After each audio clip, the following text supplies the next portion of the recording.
Okay, friends, once again, welcome back and very good morning to everybody. I hope you all are safe, your family member, your parents, your relative, all are safe, and you are enjoying this new era, this new way of learning. Friends, on the last lecture, we are just discussing the chapter number 4, and today is the turn to discuss your doubts correspondent to the પ્રક્ષિપ્ત ગતિ. પ્રક્ષિપ્ત ગતિ પર આધારિત ટોપિકના questions શીખવાના બાકી હતા. તો આજે તમારા ફોર્થ ચેપ્ટરના ડાઉટ આપણે ક્લિયર કરીશું. આવતા લેક્ચરમાં પાંચમું ચેપ્ટર કદાચ શક્ય હોય તો સ્ટાર્ટ કરીશું. So let's get back to the chapter number 4 and coming to your doubts. Sir હવે દર બુધવારે JEE ની એક્ઝામ હશે. અરે દર ઓલ્ટરનેટ બુધવારે, એટલે આ બુધવારે છે તો એના પછીના બુધવારે નહીં, પાછા એના પછીના બુધવારે હશે. ઓકે, દર ઓલ્ટરનેટ બુધવારે હશે એક્ઝામ. ઓકે સર, આ બુધવાર ચેપ્ટર 3, ચેપ્ટર નંબર 4, ચેપ્ટર 2 અને 3 ની લેવાઈ ગઈ એક્ઝામ. ચેપ્ટર 3 ચેપ્ટર 3 ની ના ચેપ્ટર 2 ની લેવાય. સર ખાલી 2 ની જ હતી, 3 બાકી છે. ચેપ્ટર 3 બાકી છે. હા સર, ઓકે, તો આ બુધવારે ચેપ્ટર નંબર 3 ની એક્ઝામ છે. Okay okay sir.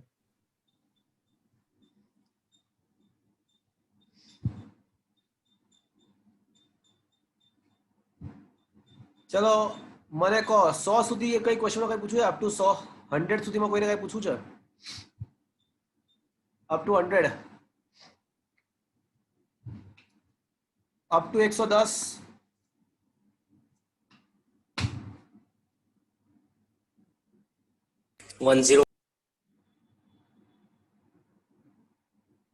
સર 110 માં question number double 1 sir 101.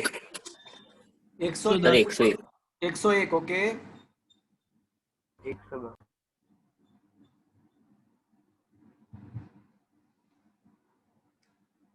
okay, it is an interesting one. 101 is a really interesting one.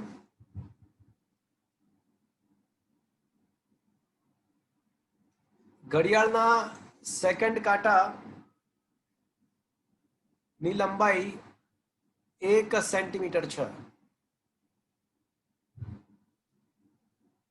તો 15 સેકન્ડમાં તેના વેગનો ફેરફાર.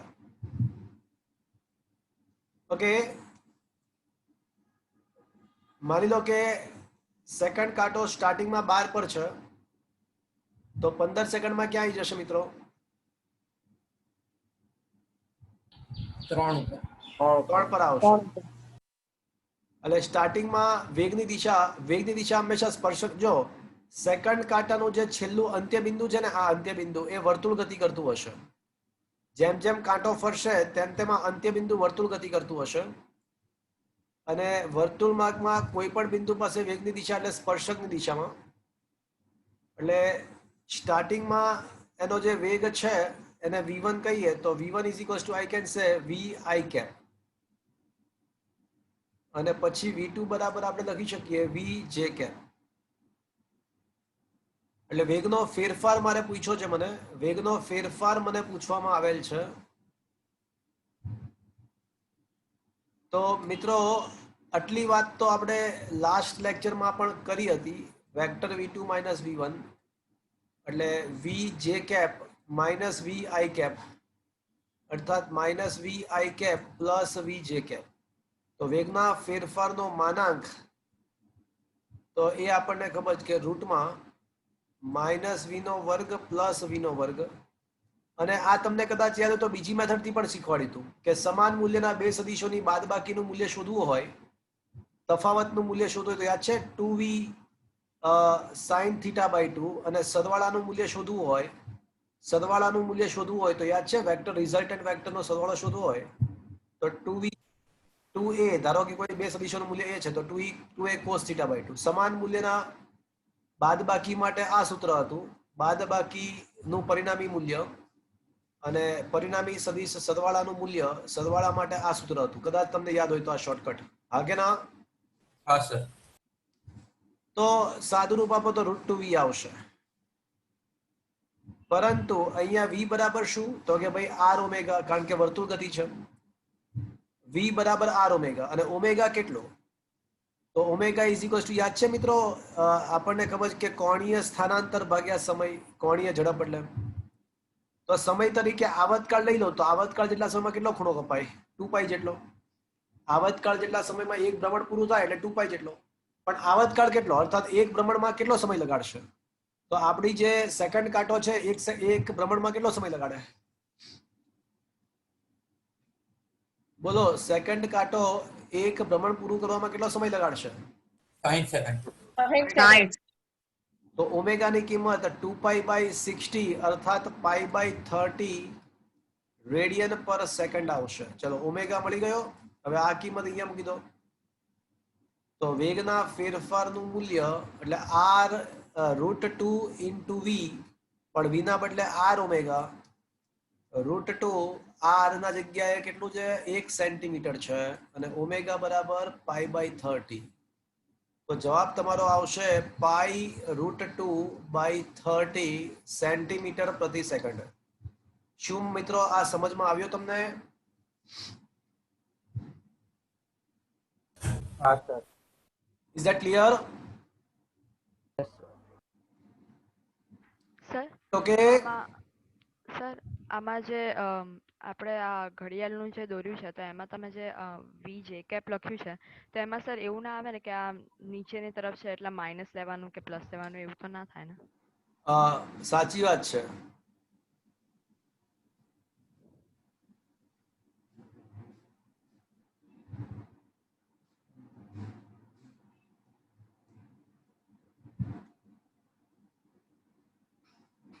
સાચી વાત છે. માઇનસ વી જે કેપ આવે, પણ માઇનસ વી નો વર્ગ તો વી જ આવશે. એટલે જવાબ તો √2 વી જ આવશે. ઓકે, હા સર. એકદમ સાચી વાત. બોલો પછી. 106. 106. ઓકે,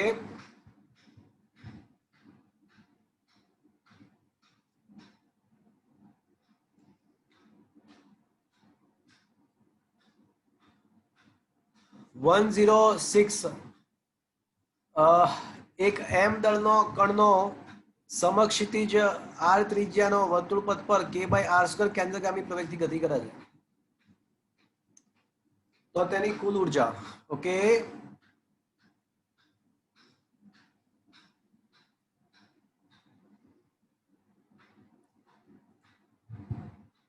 કેન્દ્રગામી પ્રવેગ આપ્યો છે, કુલ ઉર્જા પૂછી છે.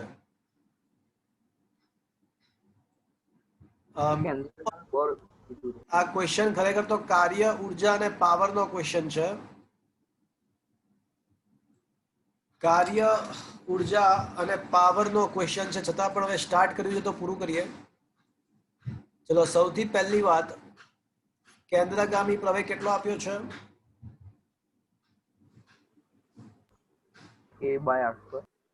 k/r². પણ આપણને ખબર છે કે કેન્દ્રગામી પ્રવેગનું સૂત્ર તો શું હોય? V²/r. v²/r. તો v²/r એટલે k/r² થશે મિત્રો. હા સર. હા સર. તો v² બરાબર ખાલી k/r થશે. હા. હા સર. બંને બાજુ હાફ m વડે ગુણતા, બંને બાજુ હાફ m વડે ગુણતા, તો હાફ mv² બરાબર હાફ m k/r થશે. હા કે ના? હા હા સર. તો આમ કાઇનેટિક એનર્જી એટલે કે ગતિ ઉર્જા mk/2r. શું મિત્રો આ સમજમાં આવ્યું તમને? હવે F બરાબર ma, F બરાબર ma, તો m અને એના બદલે હું શું લખી શકું? પ્રવેગ આપણને કેટલો આપ્યો છે? k/r². Is it clear? હવે ચેપ્ટર નંબર 6 માં આવશે કે સ્થિતિ ઉર્જા નું સ્થિતિ ઉર્જાનું વિકલન આપણને બળ આપે છે એવું તમે ચેપ્ટર નંબર 6 માં સર તમારો અવાજ કપાય છે.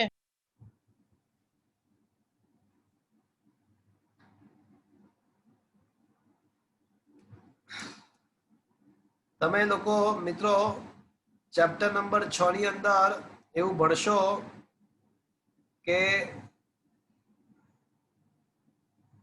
મિત્રો મારો અવાજ બરાબર આવે છે? અહીંથી તો બધું બરાબર છે. અવાજ આવે છે બરાબર મિત્રો? મારો અવાજ બરાબર સંભળાય છે?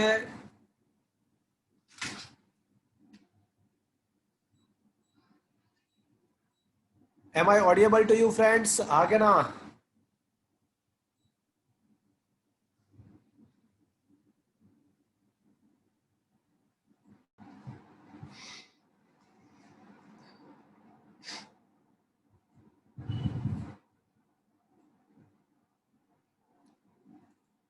શું મિત્રો મારો અવાજ બરાબર આવે છે? હા હવે આવે. Is that clear? Clear.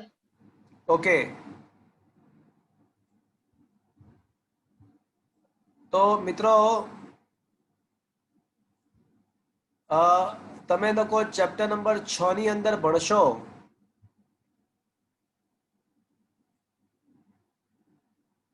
Chapter number 6 ની અંદર તમને ભણવામાં આવશે કે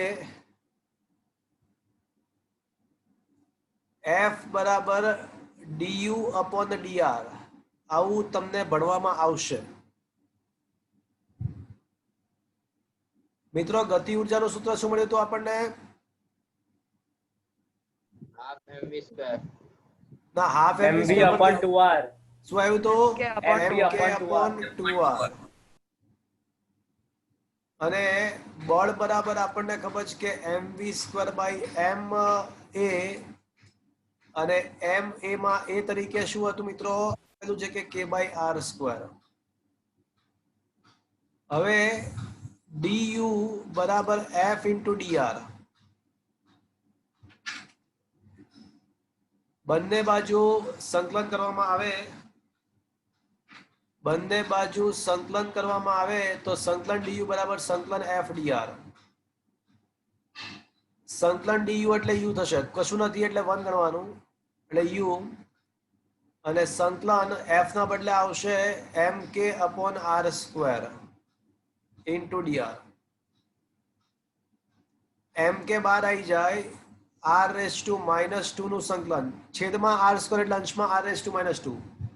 શું મિત્રો અહીંયા સુધી પહોંચ્યા? મેં f ની કિંમત mk બાય r સ્ક્વેર મૂકી, mk અચળ બહાર આવી જાય સંકલનની અને r રેઝ ટુ -2 છેદમાંથી ઉપર જાય તો r રેઝ ટુ -2 થશે. હવે ચલો સંકલન કરો. r રેઝ ટુ -2 નું સંકલન શું થશે મિત્રો? -2r. ના, ઘાતમાં 1 નો વધારો. -3/3. -2 + 1 ઘાતમાં 1 નો વધારો થાય. સંકલનમાં ઘાતમાં 1 નો વધારો અને જીવનમાં જે ઉપર આવે એ જ નીચે આવે. તો r રેઝ ટુ -2 નો ઘાતમાં 1 નો એટલે -2 + 1 એટલે -1 છેદમાં પણ -1. તો આ -mk અને r રેઝ ટુ -1 એટલે છેદમાં r. તો મિત્રો આ જે મને મળ્યું એ સ્થિતિ ઉર્જા મળી. હવે કુલ ઉર્જાનો મતલબ ગતિ ઉર્જા પ્લસ સ્થિતિ ઉર્જા. તો ગતિ ઉર્જા શું છે? તો mk upon 2r છે અને સ્થિતિ ઉર્જા -mk upon r છે. તો mk upon r કોમન, 1/2 - 1. તો 1/2 - 1 એટલે -1/2 એટલે -mk upon 2r આવશે.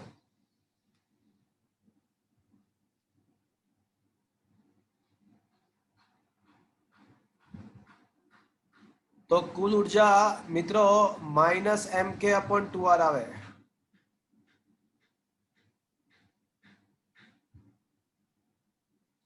અચ્છા મિત્રો, મિસ્ટેક થઈ ગઈ. આહ, મિત્રો મિસ્ટેક એ થઈ કે ખરેખર કેન્દ્રગામી મેં છે ને કેન્દ્રગામી પ્રવેગ બરાબર કેસ બાય આર સ્ક્વેર લખ્યું, પણ રકમમાં કેન્દ્રગામી બળ જ કેન્દ્રગામી બળ આપ્યું. બળ જ કે બાય આર સ્ક્વેર હતું. તો બળ કે બાય આર સ્ક્વેર, તો બળ બરાબર આપણને ખબર છે કે એમ એ એટલે એમ વી સ્ક્વેર બાય આર બરાબર કે બાય આર સ્ક્વેર. કેન્દ્રગામી બળ તો આપણે જાણીએ છીએ કે એમ વી સ્ક્વેર બાય આર છે, એટલે કે બાય આર સ્ક્વેર. એક આર કેન્સલ અને હાફ વડે ગુણી નાખીએ તો હાફ એમ વી સ્ક્વેર બરાબર હાફ કે બાય આર. એટલે સ્થિતિ ગતિ ઉર્જા છે ને ખાલી કે બાય ટુ આર આવશે, અને બળ પોતે જ કે બાય આર સ્ક્વેર, એટલે એમ કોઈ જગ્યાએ નહીં આવે. બળ પોતે જ કે બાય આર સ્ક્વેર છે, એટલે એમ કોઈ જગ્યાએ નહીં આવે.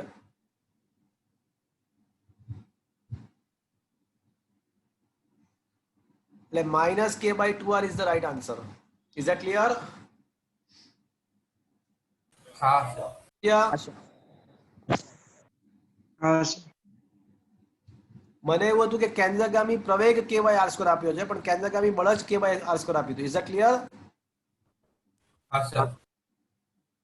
એટલે છેલ્લે જવાબ, અને આ છે ને 6 માં આવશે, ચેપ્ટર 6 માં આવશે. Okay, okay sir. ચલો હવે 110 શું કહો છો? Sir one sir 109. સર 109 109 109. હવે તો આવડી ગયું ને. 109 માં P1 થી P2 તરફ જાય તો P1 પર કેન્દ્ર તરફનો પ્રવેગ વેક્ટર A1 અને P2 પાસે વેક્ટર A2. સર અવાજ કપાય છે.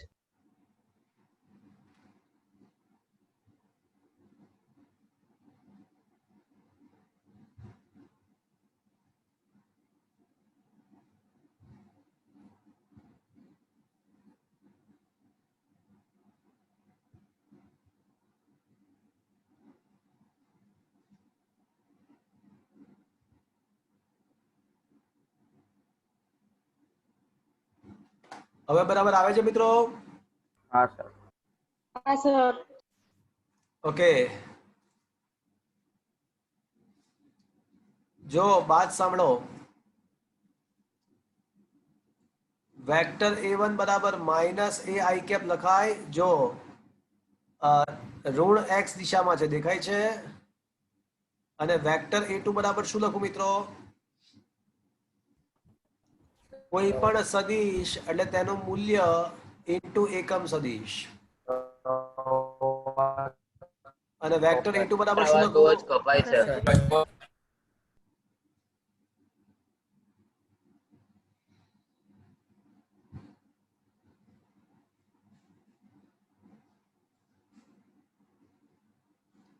અહીંથી તો બરાબર લાગે છે. ના સર, તમારું નેટ સ્લો છે. શું થાય છે? બહુ જ ચોંટે છે સર અવાજ, અને તમારું નેટ સર ચોંટે છે. હવે આવે છે સર બરાબર? ચોટે હવે બરાબર આવે જો તો. અત્યારે પછી ધીરે ધીરે ચોંટવા લાગે. ઓકે,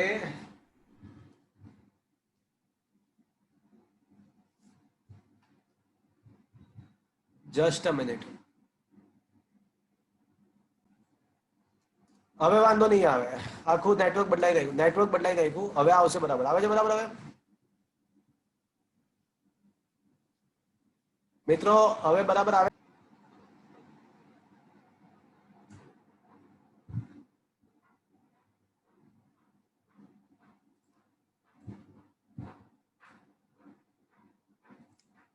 ઓકે, હવે નેટવર્ક બદલાવી નાખ્યું છે, હવે એકદમ પરફેક્ટ આવશે. આવે છે? હા સર બરોબર. હા સર. હા સર. હા સર. નેટવર્ક બદલાઈ નાખ્યું છે, હવે વાંધો નહીં આવે. ઓકે, નવા મોબાઈલ થી જોઈન કરી નાખ્યું. તકલીફ રહેતી હોય જાણી. ઓકે, ચલો મિત્રો એકવાર ફરીથી જ્યારે P1 પર હશે ત્યારે પ્રવેગ કેન્દ્ર તરફ એટલે નેગેટિવ x દિશામાં અને આ નેગેટિવ y દિશામાં. તો A1 બરાબર મૂલ્ય એ એકમ સદિશ માઇનસ i કેપ, A2 બરાબર મૂલ્ય એ એકમ સદિશ માઇનસ j કેપ. તો પ્રવેગનો ફેરફાર એટલે A2 માઇનસ A1 એટલે minus A J cap minus minus plus A I cap એટલે A I cap minus A J cap થશે. તો આ પ્રવેગનું મૂલ્ય કેટલું આવશે?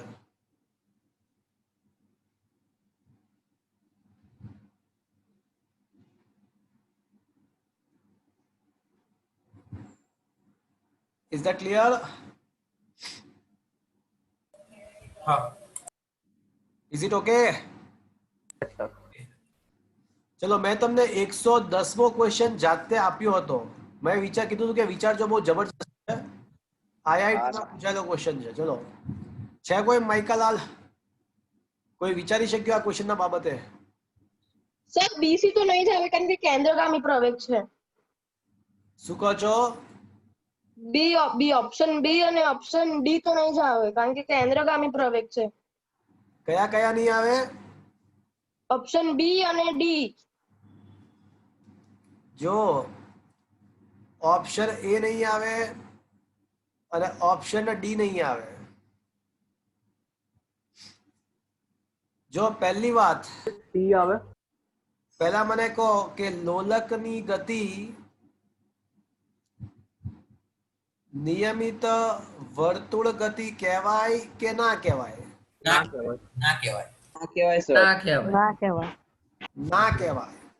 કારણ કે જ્યારે લોલક મધ્યમાન સ્થાન પર આવે ત્યારે મહત્તમ વેગ હોય અને ધીમે ધીમે ઉપર જાય તો વેગ ઘટતો જાય, પાછો વધતો જાય, મધ્યમાન સ્થાને મહત્તમ, પાછો ઘટતો જાય, મહત્તમ. સમજ્યા તમે? લોલકની ગતિ તો પહેલી વાત એ કે એ ગતિ નિયમિત નથી, એમાં વેગ સતત બદલાય છે ભાઈ. એટલે લોલકની જે ગતિ છે એ વર્તુળ ગતિ છે, ગતિપથ વર્તુળાકાર છે પણ નિયમિત વર્તુળ નથી. તો મિત્રો આન્સર લોલકની ગતિ નિયમિત વર્તુળ ગતિ નથી. નિયમિત વર્તુળ ગતિ નથી. ઓકે, માની લો કે અહીંયા સ્થાન છે લોલકનું. તો મિત્રો અનિયમિત વર્તુળની ગતિમાં યાદ છે તમને કેટલા પ્રવેગ હોય? પ્રવેગ બે પ્રવેગ. બે પ્રવેગ હોય. એક કેન્દ્રગામી પ્રવેગ પણ હોય અને બીજો સ્પર્શીય પ્રવેગ. હવે સ્પર્શીય પ્રવેગ કઈ દિશામાં હશે? સ્પર્શક કઈ દિશામાં હશે? ઉપર વેગની દિશામાં. જો મિત્રો જો વેગ વધતો હોય તો પ્રવેગ અને વેગની દિશા એક જ થાય, અને જો વેગ ઘટતો હોય તો પ્રવેગ અને વેગ એકબીજાની વિરુદ્ધ દિશામાં થાય. આઈ રિપીટ, યાદ કરો, જો વેગનું મૂલ્ય વધતું હોય તો પ્રવેગ અને વેગ એક જ દિશામાં હોય, અને જો વેગનું મૂલ્ય ઘટતું હોય તો પ્રવેગ અને વેગ એકબીજાની વિરુદ્ધ દિશામાં હોય. મિત્રો આ લોલક ધીમે ધીમે નીચે આવી રહ્યું છે, તો આ નીચે તરફનો વેગ વધતો જાય કે ઘટતો જાય? વેગ વધતો જાય. એટલે જે વધતો જાય. વેગ વધતો જાય તો પ્રવેગ વેગની દિશામાં હોય એટલે આ દિશામાં સ્પર્શીય પ્રવેગ આવશે. એક છોકરો પૂછતો તો કે સાહેબ નીચે આવે તો વેગ વધતો જાય પણ ઉપર જતો હોય તો? અચ્છા, લોલક માની લો કે ઉપર જઈ રહ્યું છે તો વેગ વધતો જાય ઘટતો જાય? વધતો જાય. એટલે ઉપર જતી વખતે વેગ ઘટતો જશે તો પછી પ્રવેગ વેગની વિરુદ્ધ દિશામાં. તો વન્સ અગેન પ્રવેગ તો આ દિશામાં જ આવશે. એટલે ચાહે લોલક નીચે આવતું હોય કે ઉપર જતું હોય, બંને કિસ્સામાં પ્રવેગની દિશા તો આ જ આવશે. Is that clear? જો લોલક નીચે આવતું હોય તો વેગ નીચે તરફનો વેગ વધતો જાય એટલે પ્રવેગની દિશા વેગની દિશામાં. જો લોલક ઉપર જતું હોય તો વેગ ઘટતો જાય તો પ્રવેગની દિશા વેગની વિરુદ્ધ દિશામાં. એટલે બંને કિસ્સામાં પ્રવેગ તો આ તરફ જ મળશે. અને હવે સમાંતર બાજુ ચતુષ્કોણના નિયમ પરથી પરિણામી પ્રવેગ હશે એ આ તરફ મળશે. So this one is the પરિણામી પ્રવેગ. આ પરિણામી પ્રવેગની દિશા થાય. તો મિત્રો હવે 4 પૈકી કયો ઓપ્શન પરિણામી પ્રવેગ દર્શાવે જુઓ તો. Option C. Option C. Option C. It is a very interesting question. IIT માં એકદમ સિમ્પલ ક્વેશ્ચન પૂછ્યો તો પણ લોજિકલી ઘણું બધું વિચારવું પડે આમાં. લોજિકલી મહાન વિચારવું પડે. Is that clear friends? હા હા સર. સર. એકદમ જબરજસ્ત ક્વેશ્ચન હતો. શું તમને સમજમાં આવ્યો મિત્રો? હા સર. સર એટલે પરિણામી પ્રવેગ તમારે વિચારવાનો હતો. Is it okay? સર હા સર. ચલો હવે કહો મને. સર હા બોલો. સર પેલે તમે બીજું લાર્જ સરનું જે આપ્યું હતું ને અસાઇનમેન્ટ છેલ્લા 30 વર્ષનું તમારો અવાજ નથી આવતો બરાબર. વ્યવસ્થિત બોલો ને mic માં. સર તમે જે પેલા લાર્જ સરનું આપ્યું હતું ને બુક છેલ્લા 30 વર્ષના બે હા હા હા. એમાંથી 49th ક્વેશ્ચન કરો. પહેલા આપણે આ પતાવી દઈએ પછી એની વાત કરીએ. પહેલા આ ઓકે સર. પછી વાત કરીએ. ઓકે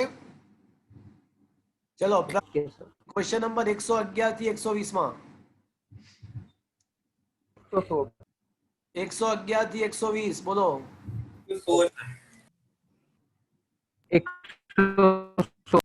116. ઓકે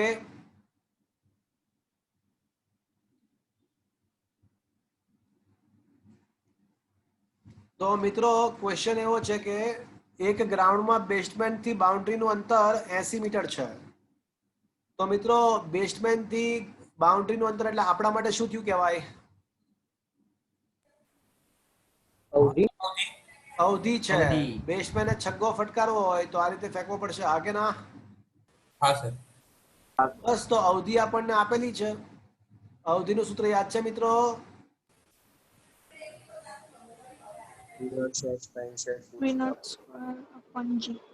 ઓકે હવે મારે ઓછામાં ઓછો વેગ રાખવો છે. તો મિત્રો મને વિચારીને કહો કે મારે ઓછામાં ઓછો પ્રયત્ન કરવો છે તો કેટલા એંગલથી હું ફટકારીશ? 45 ડિગ્રીનો. આ ઓછામાં ઓછો શબ્દ એવું દર્શાવે છે કે એંગલ મારે 45 લેવો પડશે. Is that clear? હા. તો એંગલ 45 લઈ લો તો r બરાબર v0² g થઈ જાય. હવે તમને r આપેલો છે r 80, g 10 લઈ લેવાનો છે. તો v0² કેટલો આવશે મિત્રો? 800 નું વર્ગમૂળ એટલે 400 નું વર્ગમૂળ ગુણ્યા 2. વર્ગમૂળમાં 400 એટલે 20, √2 એટલે 41, 1.41 ગુણ્યા 2 એટલે 2.82 અને ગુણ્યા 0 એટલે 2.82 એટલે 28.2 સમથિંગ આવશે. Is that clear? હા સર. ચલો આમાં શું છે કશું ના કહેવાય, આવડી જવો જોઈએ. ચલો પછી 120 અપ ટુ 120.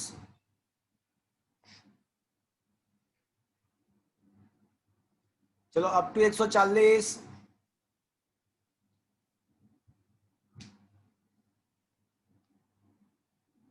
સર 127. શું કહો છો? 127. 127. ઓકે તો લાસ્ટ ટાઈમ કર્યો ને હજી હમણાં કાલના લેક્ચરમાં તો કર્યો. હા સર. ગતિવદના સૂત્રો પરથી બધા. 6 સર વસ્તુ કરી શકે. 123. આપણે કાલે બોર્ડના લેક્ચરમાં જ વાત કરી. હે ને? 123. 127 માં સર 123. 123 1 2 3. ઓકે પાણીની પાઇપમાંથી પાણી સમક્ષિતિજ સાથે 45 ડિગ્રીના ખૂણે પ્રક્ષિપ્ત થાય છે. તો 5 મીટર દૂર જે દિવાલ આવેલી છે તો એને કેટલી ઊંચાઈએ અડશે? 5 મીટર દૂર આવેલી દિવાલ ને કેટલી ઊંચાઈએથી અડે?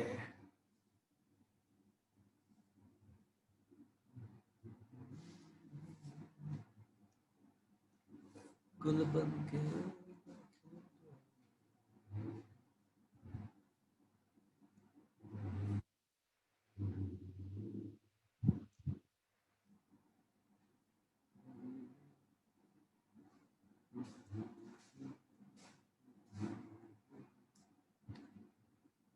આમાં બધી પદનું સમીકરણ પરફેક્ટ. કોણ બોલા? પરવ પરફેક્ટ છે. આપણને એક્સ યામ આપ્યો છે અને દિવાલ પર કેટલી ઊંચાઈએ અડે એટલે પ્રક્ષિપ્ત ગતિ આગળ વધવા બદલે અહીંયા પાણીની ધાર અહીંયા સ્ટોપ થઈ જશે, પણ એ કેટલી ઊંચાઈ અડે? તો આપણને ખબર છે કે y બરાબર x tan theta minus half gx square v naught square cos square theta. તો y શોધવાનો છે. x ની કિંમત 5 આપેલી છે, કોસ 45 એટલે 1 થાય. g ની કિંમત 10 લઈ લઈએ, g નું મૂલ્ય 10 લઈ લઈએ. x ની કિંમત 5 નો વર્ગ 25, પ્રારંભિક વેગ 10 નો વર્ગ 100 અને cos 45 1/√2, 1/√2 નો વર્ગ એટલે 1/2 થશે. 1/2 1/2 કેન્સલ, 10 10 કેન્સલ, 25/10 એટલે 2.5 થાય.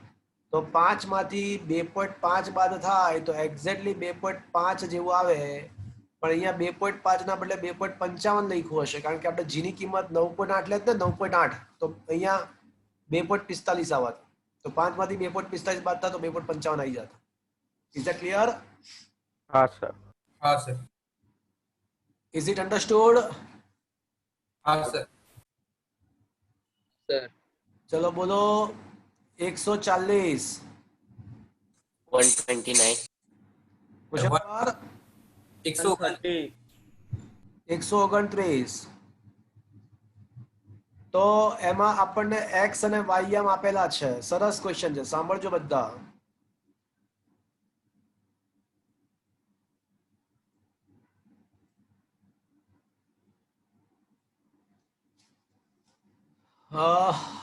આપણને x આમ આપેલો છે 36t. તો આના પરથી વેગનો x ઘટક 36 થશે મિત્રો? હા કે ના? હા સર. હા સર.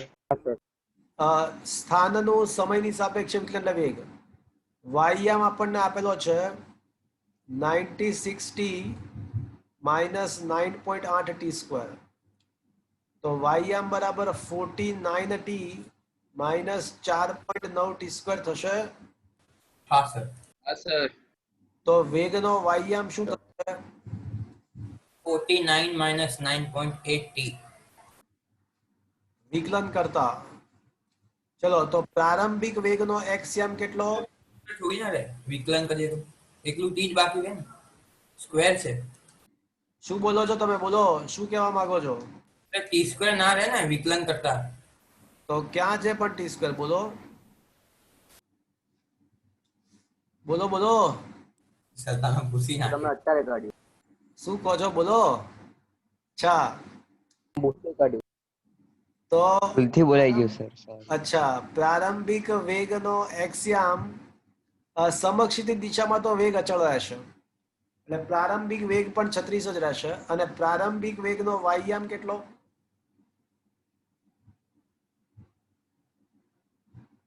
બોલો. પ્રારંભિક વેગનો t બરાબર 0 મૂકી દો. તો પ્રારંભિક વેગનો વાયયામ જે થિયરીમાં યાદ છે ને v0 sin θ 0 હતું, યાદ છે? હા. હા સર. બસ તો મિત્રો સમીકરણ 1 અને સમીકરણ 2 નો ગુણોત્તર લો. સમીકરણ 2 ભાગ્યા 1 કરો. સમીકરણ 2 ભાગ્યા સમીકરણ 1. તો v naught sin θ upon v naught cos θ એટલે v naught cancel, tan θ naught થઈ જશે is equals to 49 upon 36 થશે મિત્રો. હા સર. હા સર. તો સર અહીંયા 48 આવશે ને? અ, 96/2 48. આ તો કોણ 49 બોલ્યું તું? ઓકે,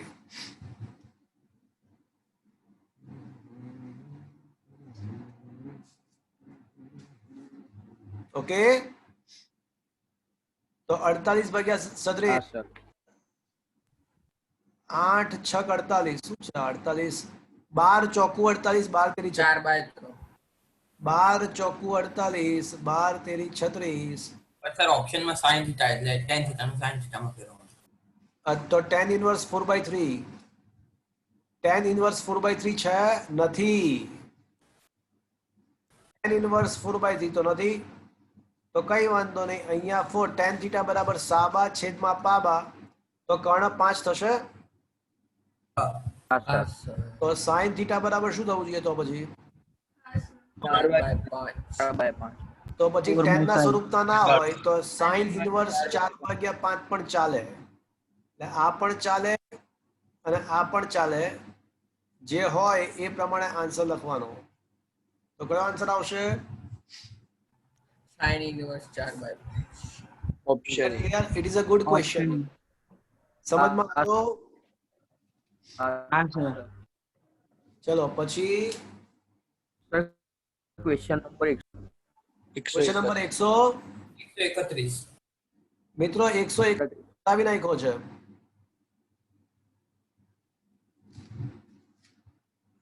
મિત્રો તમને આખું લેક્ચર સમજાયું તો આ વસ્તુ આખું લેક્ચર સમજાયો હતો કે થીટા હા સર. થીટા 290 હોય અને પ્રારંભિક વેગ સમાન હોય. પ્રારંભિક વેગ સમાન હોય તો કન્ક્લુઝન નંબર 1 R1 બરાબર R2 થાય. યાદ આવે છે મિત્રો? હા સર. હા sir. Conclusion number 2 time of flight 1 into time of flight 2 is equals two 2r/g થાય. યાદ આવે છે? કન્ક્લુઝન નંબર 3 આવા સંજોગોમાં r બરાબર 4√h1h2 થાય. યાદ આવે છે કશું? હા સર. હા સર. કન્ક્લુઝન નંબર 4 h1/h2 બરાબર tan સ્ક્વેર થીટા 1 અને conclusion number 5 t time of flight 1/ટાઈમ of flight 2 is equals to ખાલી tan થીટા. આ બધી વસ્તુ આઈ થિંક સાબિત કરેલી છે મેં, હા કે ના? હા સર. હા સર. હા સર. તો આમાં શું આવશે? 4√h1h2 હે ને? Yes sir. હા સર. તો એ લેક્ચર જ્યારે મારો જે પ્રક્ષિપ્ત ગતિના પછીનો જે લેક્ચર હતો ને, એ બે લેક્ચર ખૂબ જ મહત્વના. એક પ્રક્ષિપ્ત ગતિના સૂત્રોની સાબિતી વાળો એક લેક્ચર હતો અને બીજા લેક્ચરમાં શોર્ટકટ બધા શીખવાડ્યા હતા. તો એ બંને લેક્ચરનો અભ્યાસ કરજો, બંને ઇમ્પોર્ટન્ટ છે. ઓકે? Okay sir. હા સર. ક્વેશ્ચન નંબર ચલો, ખબર પડી? હા સર. હા sir. Up to 140 132. 132. Okay, fine. Come to the 132.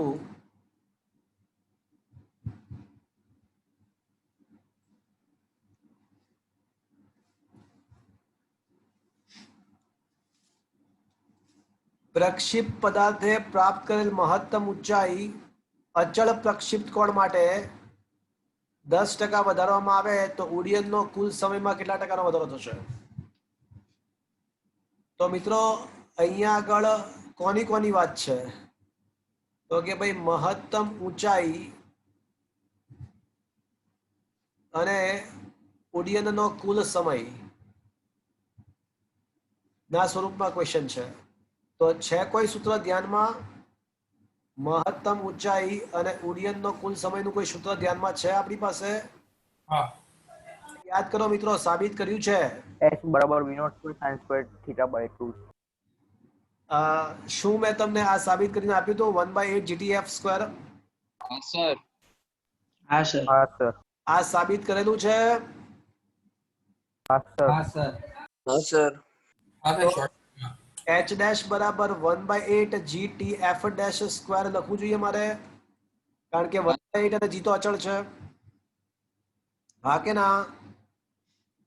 હા. તો આનો મતલબ એવો થયો h dash upon h is equals two TF'² આવું લખાય. હા. લખી શકાય. હવે રકમમાં એવું આપ્યું છે કે મહત્તમ ઊંચાઈ કેટલા ટકા કરવી છે? 10% વધારવી છે. તો નવી મહત્તમ ઊંચાઈ h તો હતી જ અને એમાં 10%નો પર્સન્ટેજનો વધારો કરવો છે. તો એચ તો હતી જ અને એમાં 10% વધારવું એટલે એચ પ્લસ 10% એટલે 10/100 એટલે 0.1 એચ એટલે 1.1 એચ થશે. તો મિત્રો નવી મહત્તમ ઊંચાઈ આમ તો છે ને લોકોને સીધું જ ખ્યાલ આવી જાય કે 10% વધવું એટલે કેટલા ટકા થવી 110% થવું 10% વધારો થવો એટલે 110% થવું અને 110% થવું એટલે 1.1 ગણું થવું એટલે સીધું જ વિચારી આમ પણ વિચારી આ રીતે પણ વિચારાય આ રીતે પણ વિચારાય.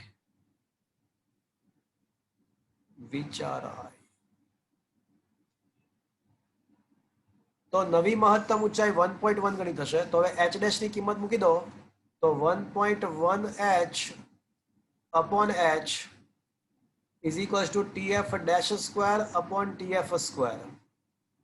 તો મિત્રો TF ડેશ અપોન TF નો વર્ગ ઇઝ ઇક્વલ્સ ટુ 1.1.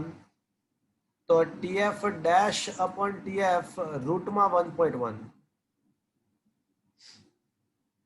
અને 1.10 નું વર્ગમૂળ છે ને 1.05 આવે. ટ્રીક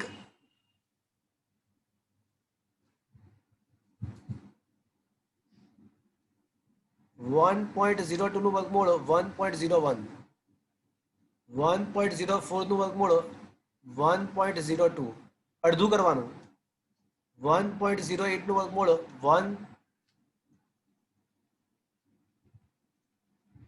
1.04 નું વર્ગમૂળ 1.02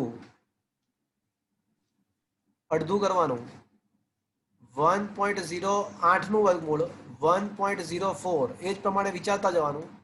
તો 1.10 હોય ને તો એનું અડધું કેટલું આવે 5 એટલે 1.05 અને 1 આ 16 સુધી સાચું 16 સુધી સાચું છે તો 1.16 નું વર્ગમૂળ શું આવશે 1.0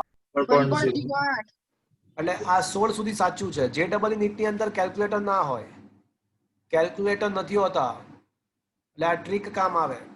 ઇઝ ધેટ સર તો એકી સંખ્યા હોય તો શું કરવાનું એનું અડધું કરવાનું 1.15 તો એનું 1.075 ઓકે ઓકે ઓકે એટલે 150 થાય ને 150 1.15 150 અને 150 નું અડધું શું થાય 0.5 15 સમજ્યા હા એટલે 1.16 સુધી સાચું છે. આ શોર્ટકટ ટ્રીક 1.16 સુધી સાચી છે.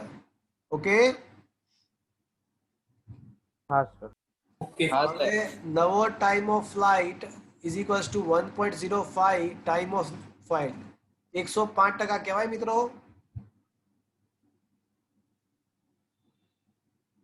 તો ઉડ્ડયનના સમયમાં બોલો કેટલા ટકાનો વધારો થયો?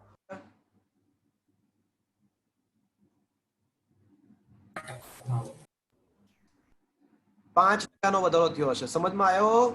હા સર હવે તમે આનું સોલ્યુશન પાછળની સાઈડ દેખો તો કેવું છે જુઓ તો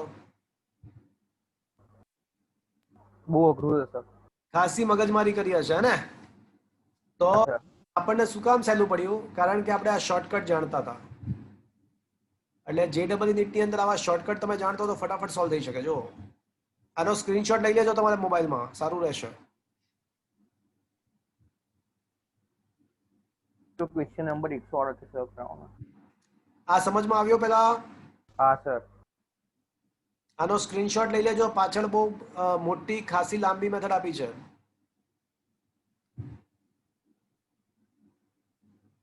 ઓકે બોલો હવે ક્વેશ્ચન નંબર 140 સુધીમાં 138 138 ઓકે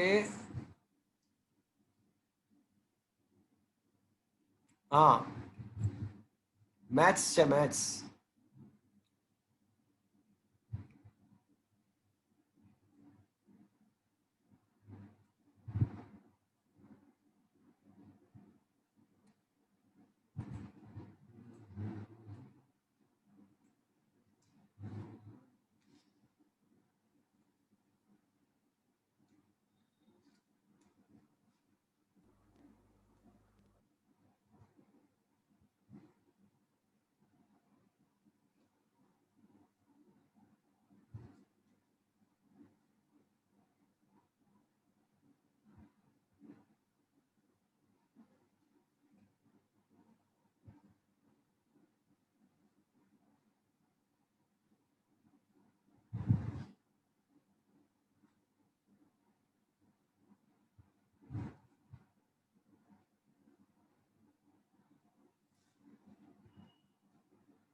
મિત્રો કોઈ પણ ગતિ માટે આ સાચું છે, કોઈ પણ ગતિ માટે આ સાચું છે.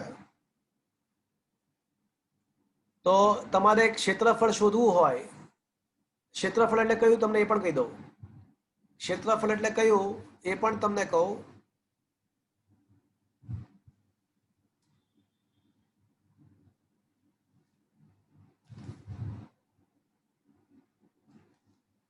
એટલે પદાર્થ જે પ્રક્ષિપ્ત ગતિ કરે તો એના વડે ઘેરાતું ક્ષેત્રફળ એટલે આવડું આ ક્ષેત્રફળ. This is the area. તો એ કઈ રીતે મળે? તો વર્તુળનું ક્ષેત્રફળ, શું કહો છો? ગતિપથનું જે ક્ષેત્રફળ એને આપણે અર્ધવર્તુળનું ક્ષેત્રફળ કહી શકીએ. અર્ધવર્તુળ ના થાય ને બકા, પર્વતય આકાર છે. હા, બરોબર, પર્વતય છે. એટલે એનું સૂત્ર આ છે, જો આ એનું સૂત્ર છે. ધીસ વન ઇઝ અ સૂત્ર. તો આ સૂત્ર વાપરવાથી તમે ગતિપથનું વડે ઘેરાતું ક્ષેત્રફળ શોધી શકો છો. તો આ સૂત્ર તમારે વાપરવાનું છે.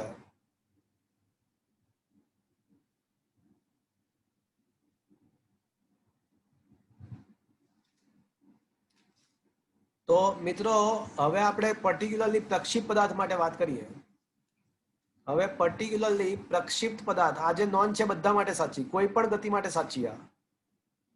આ સૂત્ર પણ બધી જ પ્રકારની ગતિ માટે સાચું. પણ પ્રક્ષિપ્ત ગતિ માટે વિચાર કરીએ તો ક્ષેત્રફળ એ બરાબર સંકલન 0 થી r આવશે, કારણ કે પ્રારંભિક સ્થાન 0 હશે અને અંતિમ સ્થાન અવધિ થઈ જશે x ની.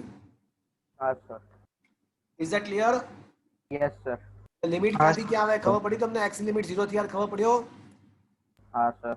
y ના બદલે શું લખી શકાય મિત્રો? પ્રક્ષિપ્ત ગતિમાં y ના બદલે શું આવશે? શૂન્ય.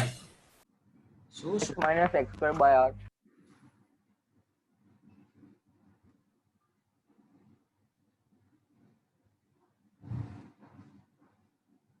ગતિપથનું સમીકરણ. એટલે ટોપિકનું નામ શું છે? ગતિપથના સમીકરણ પરથી ઘેરાતું ક્ષેત્રફળ મળી શકે. એટલે y નું સૂત્ર ની કિંમત મૂકી. સમજમાં આવ્યો મિત્ર? ચલો tan θ નોટ બાર x⁻1 નું સંકલન શું થશે?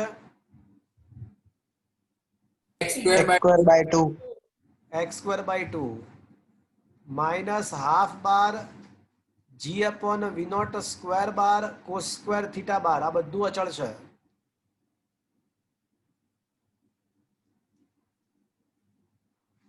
આ બધું જ અચળ છે અને x² બાકી રહેશે. તો x² નું સંકલન શું થશે? x² by 3. 1/3.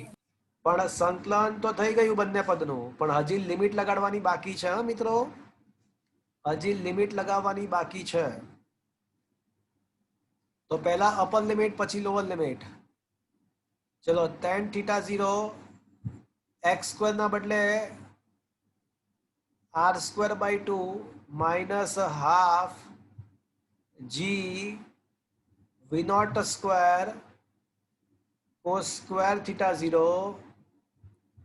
આ 1/6 લખી નાખું મિત્રો. 1/6 2 તારી 6 2 તારી 6 હા સર.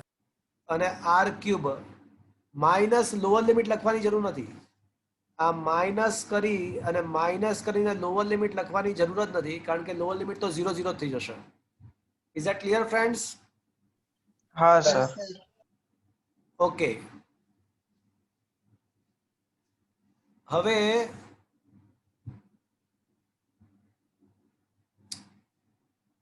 મિત્રો આ tan θ0 ના બદલે હું શું લખી શકું?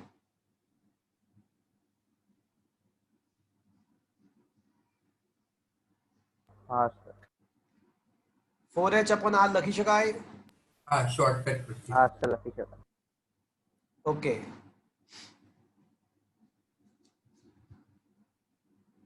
One by 6 g. ઓકે.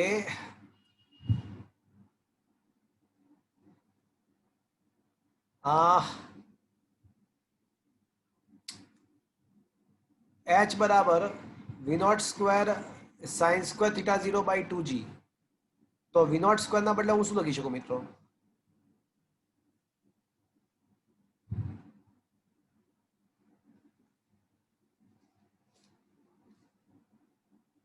બોલો.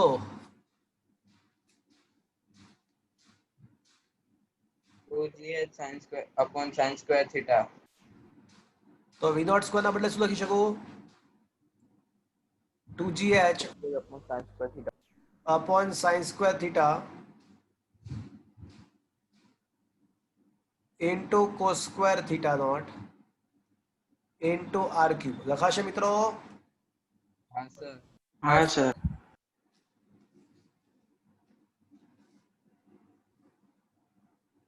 ઓકે.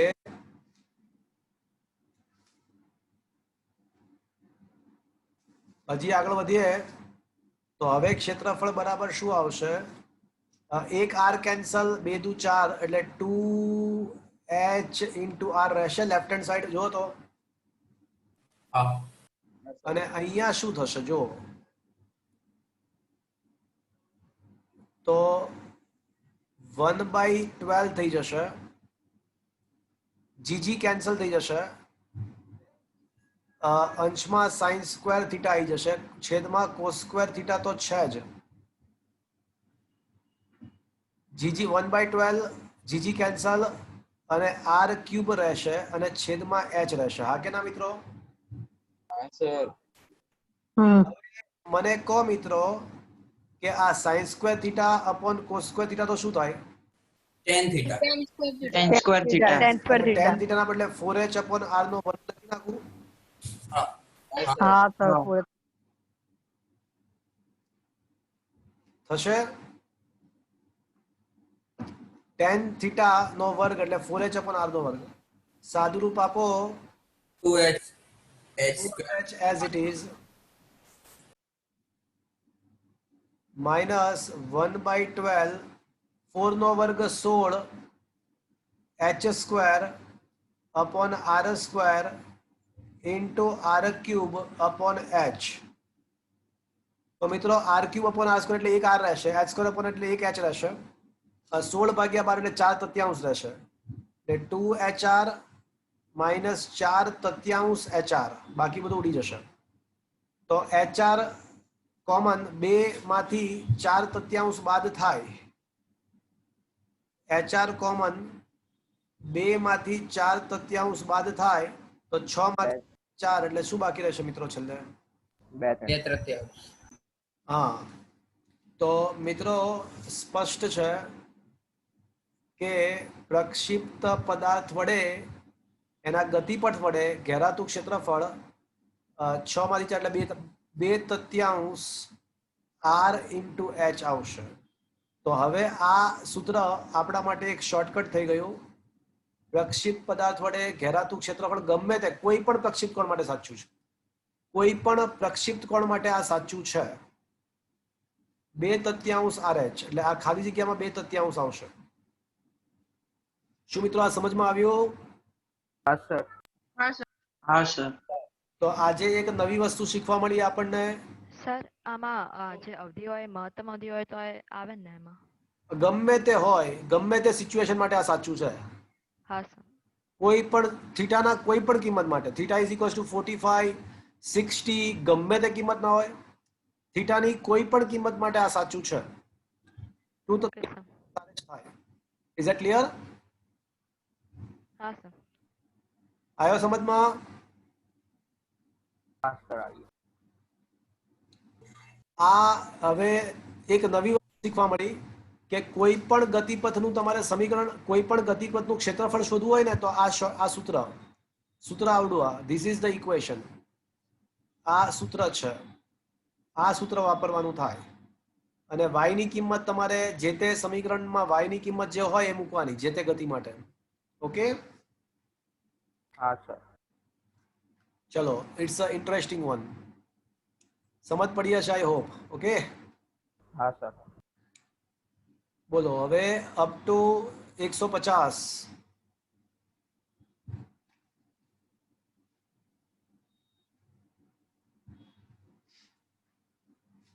આ 141 ના કરતા મિત્રો. 141 કોણીય વેગમાન છે ને એ ચેપ્ટર નંબર 7 માં આવશે. પછી આના પહેલા પણ એક કોણીય વેગમાન વાળો ક્વેશ્ચન સ્કીપ કરેલો છે. કોણીય વેગમાન તમને ખ્યાલ જ નથી હજી.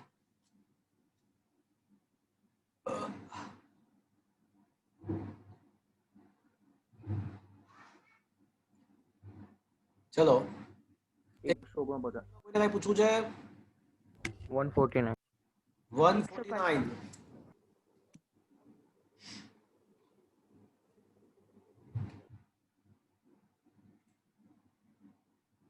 તો 20% વધારો કરવો એટલે 120% કરવા. 20% વધારો કરવો એટલે 120% કરવા.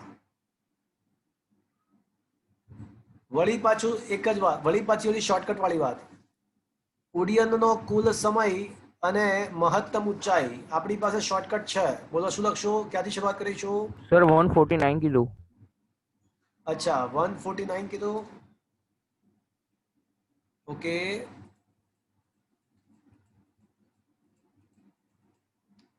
ઓકે. પ્રક્ષિપ્ત કોણ અચળ રાખીને તેની ઝડપ વધારી, તેની ઝડપ મહત્તમ ઊંચાઈમાં 20%નો વધારો કરીએ તો અવધિમાં શું થાય? તો કોની કોની વાત છે? પ્રક્ષિપ્ત કોણ છે, અવધિ છે ને ઊંચાઈ છે. તો છે કોઈ શોર્ટકટ ધ્યાનમાં? પ્રક્ષિપ્ત કોણ છે, મહત્તમ ઊંચાઈ છે અને અવધિ છે. તો છે tan theta equals to 4h upon r. હા, તો આપણી પાસે સીધો જ શોર્ટકટ છે કે tan theta is equals to 4h upon r. તો મિત્રો r બરાબર શું થશે?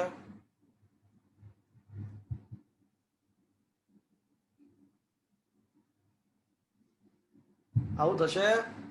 હા કે ના મિત્રો? હા સર. હા. જો થીટા 0 અચળ હોય, રકમમાં આપ્યું જ છે, તો પછી આ 4 તો આમે અચળ છે અને tan થીટા પણ અચળ. તો r ચલે છે h થશે. જો થીટા અચળ હોય તો r ચલે છે h થાય.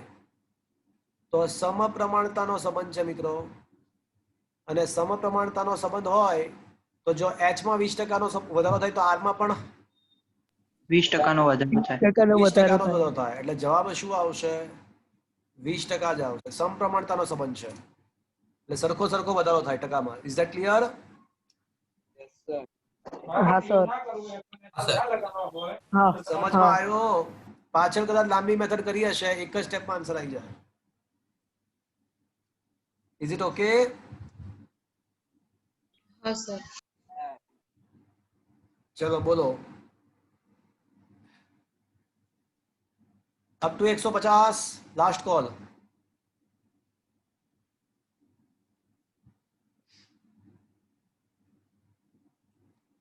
અપ ટુ 150 એક વાર.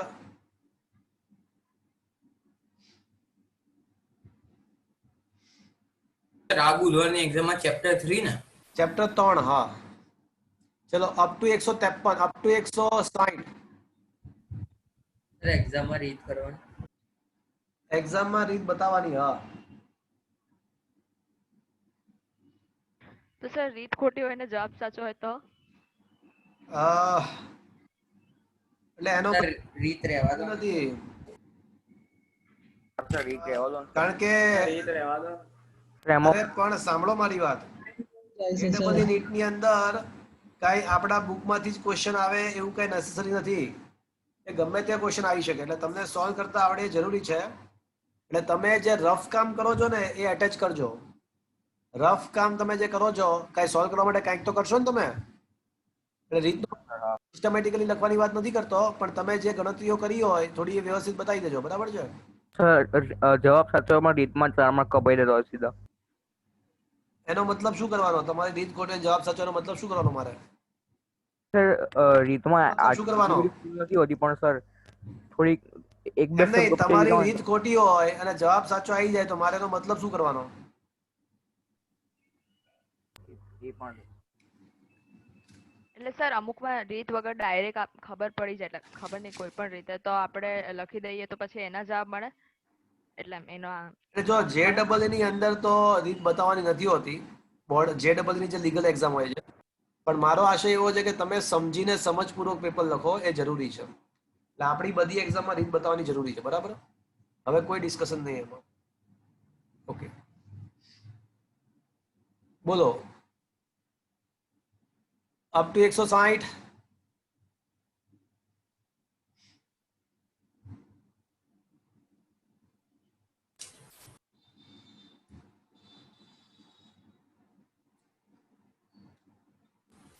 સર 153.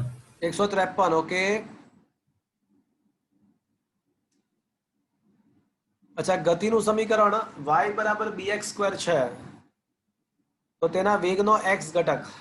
ઓકે, અચળ પ્રવેગ a થી y દિશામાં ગતિ કરે છે અને પ્રવેગ માત્ર y દિશામાં છે, એનો મતલબ કે x દિશાનો પ્રવેગ 0 છે. ઓકે, સારો ક્વેશ્ચન છે મિત્રો. પ્રક્ષિપ્ત ગતિનો નથી પણ એના જેવો જ છે.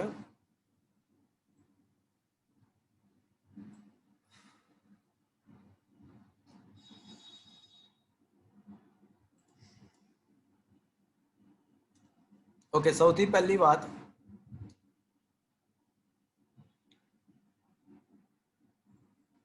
y દિશામાં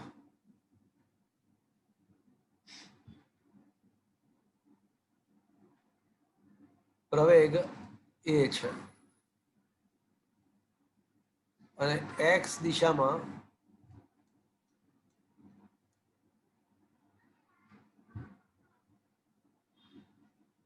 પ્રવેગ 0 છે. નથી આપ્યો એટલે 0. હવે y બરાબર bx સ્ક્વેર છે અને આપણે શોધવાનું શું છે? શોધવાનું એવું છે કે x દિશામાં વેગનો ઘટક એટલે vx શોધવાનું છે અને vx બરાબર તમે જાણતા છો કે dx upon dt થાય, તો dx upon dt શોધવાનું છે. ચલો, y બરાબર bx સ્ક્વેર, બંને બાજુ x પ્રત્યે વિકલન કરતા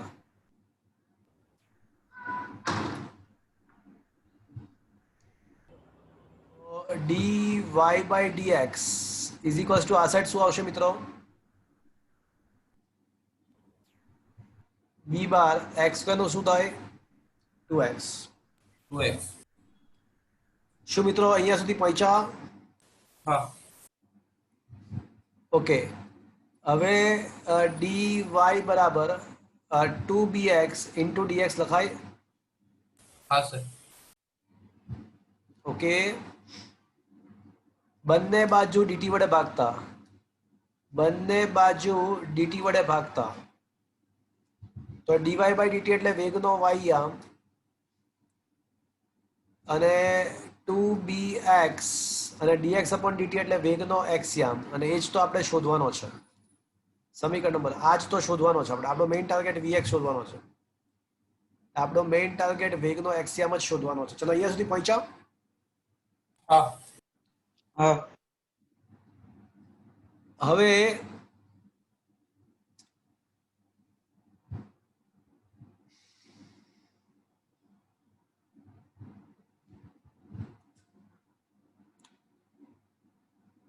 y દિશામાં v બરાબર vo પ્લસ at,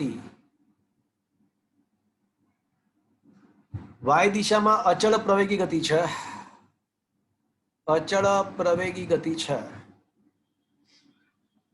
તો આપણે એવું લખી શકીએ કે vo પ્લસ at થશે.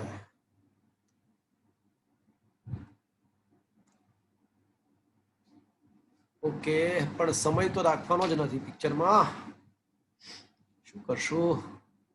ચલો, એટલે આનો મતલબ એવો થયો કે vy બરાબર voy પ્લસ at. y દિશાનો પ્રારંભિક વેગ, y દિશાનો પ્રારંભિક વેગ 0, કારણ કે ગતિ શરૂઆત કરે છે, ગતિની શરૂઆત 0 થી થાય છે, એટલે શરૂઆત થાય એટલે પ્રારંભિક વેગ 0, એટલે vy ના બદલે હું શું લખી શકું મિત્રો? 80. આ કિંમત મૂકી દઈએ હવે. 2bx vx is equals to 80. તો 2bx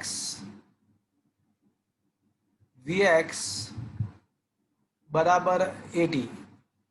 તો મિત્રો a બરાબર 2b x ભાગ્યા t ઇન્ટુ vx આવું લખી શકાય મિત્રો. હા સર. x બાય t તો શું થશે મિત્રો?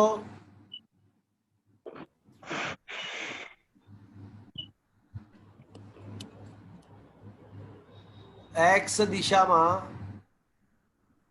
અચળ વેગી ગતિ છે. x દિશામાં અચળ વેગી ગતિ છે ભાઈ. તો અચળ વેગી ગતિ માટે સૂત્ર શું આવે? અંતર બરાબર vt, d બરાબર vt અને d તરીકે x અને v તરીકે vx ઇન્ટુ t. તો vx બરાબર x upon t થશે. હા સર. તો a બાય 2b બરાબર vx સ્ક્વેર થશે. હા. આના કરતા કોઈ સારી મેથડ હોય તો મને જણાવજો. મને એવું લાગે છે કે હજી આના કરતા સારી મેથડ મળી શકતી હોવી જોઈએ. આના કરતા સારી મેથડ મળતી હોવી જોઈએ. તમે ટ્રાય કરજો. તમને કોઈ આના કરતા સારી મેથડ મળે તો મને જણાવજો. વોટ્સઅપ કરજો.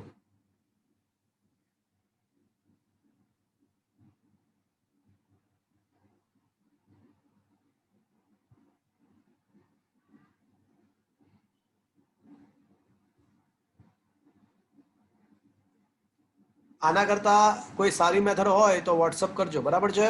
પણ શું આ મેથડ સમજમાં આવ્યો મિત્રો? હા સર. હા સર. ચલો બોલો. 158. 158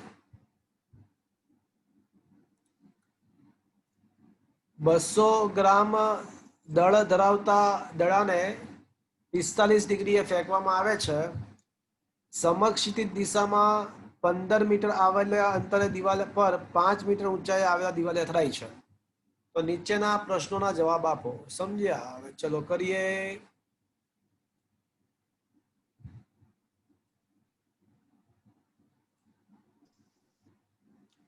ચલો સૌથી પહેલા તમને કયું સૂત્ર વાપરવાની ઈચ્છા થશે મને કહો. ગતિપથ. પરફેક્ટ. સૌથી પહેલા રકમ વાંચીને ગતિપથ. કોણ બોલ્યો? જય ગજ્જર. જય ગજ્જર એકદમ સાચા ટ્રેક પર વિચારે છે. રકમ વાંચીને એટલો આઈડિયા આવી જવો જોઈએ કે ગતિપથનું સમીકરણ વાપરીશું આપણે.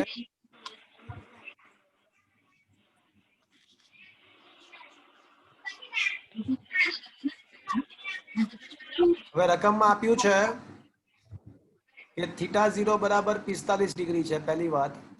બીજું એ પણ આપ્યું છે કે જ્યારે x યામ જ્યારે 15 લેવામાં આવે તો તે વખતેનો y યામ 5 છે એવું રકમ. સમક્ષ દિશામાં 15 મીટર અંતરે દિવાલ પર 5 મીટર. તો બધી કિંમતો બદલી છે. y યામની કિંમત 5. કોઈના ઘરેથી અવાજ આવે છે? x યામની કિંમત 15. tan 45 1 થશે.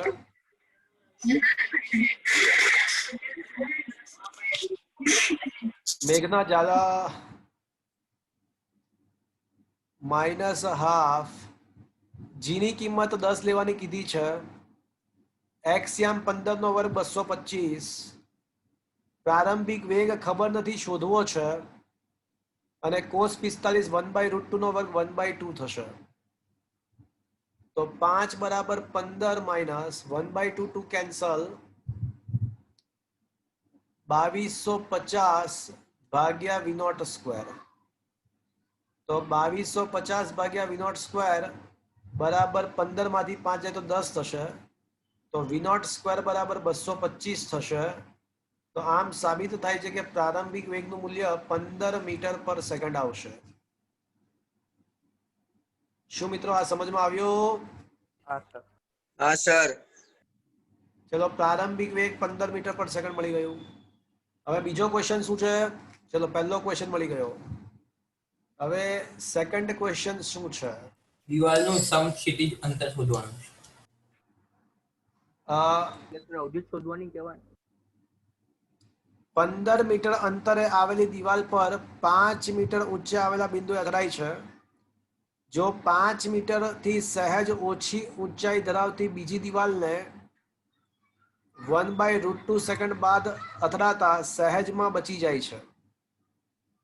તો બીજું દિવાલનું સમક્ષિતિજ અંતર કેટલું? એટલે કહેવા શું માંગે છે? એવું કહેવા માંગે છે કે એક બીજી દિવાલ છે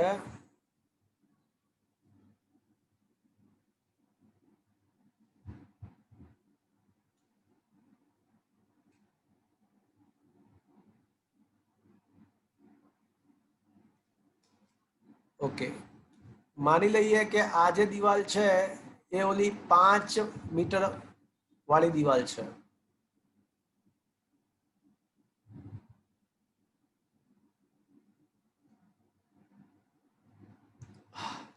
આ 5 મીટર વાળી દિવાલ છે અને એનાથી કોઈ નજદીકની દિવાલ છે, હજી એક દિવાલ એનાથી નજદીક છે જેની ઊંચાઈ આપણે એવું તો ના કહી શકીએ કે દિવાલની ઊંચાઈ 5 મીટર છે. 5 મીટરના બિંદુએ અથડાય છે. 5 મીટર ઊંચાઈએ આવેલા બિંદુ પર અથડાય તો એના પરથી એવું તો થોડી કહી શકીએ કે દિવાલ 5 મીટરની હશે. દિવાલની હાઈટ તો ગમે તે હોય શકે. ઓકે ઓકે ચલો, દિવાલની હાઈટ તો ગમે તે હોઈ શકે. એટલે આપણે એ દિવાલ પર અથડાયા પછી પ્રક્ષિપ્ત પદાર્થનો ગતિપથ અટકી જશે.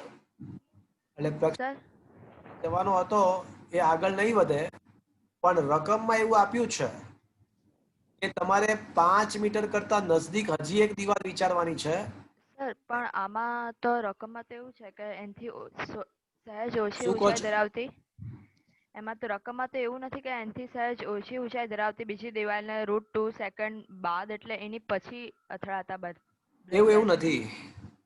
જો મારી વાત પહેલા હું જે બોલું છું સાંભળી લો પછી તમે વિચારો. એટલે 5 મીટર દિવાલ નહીં 5 મીટર અંતરે અથડાય છે, પણ એ પહેલા ક્યાંકથી તો પસાર થશે ને. એના પહેલા એક નાની દિવાલ છે અને એ જે નાની દિવાલ છે એની ઊંચાઈ 5 મીટર કરતા ઓછી છે.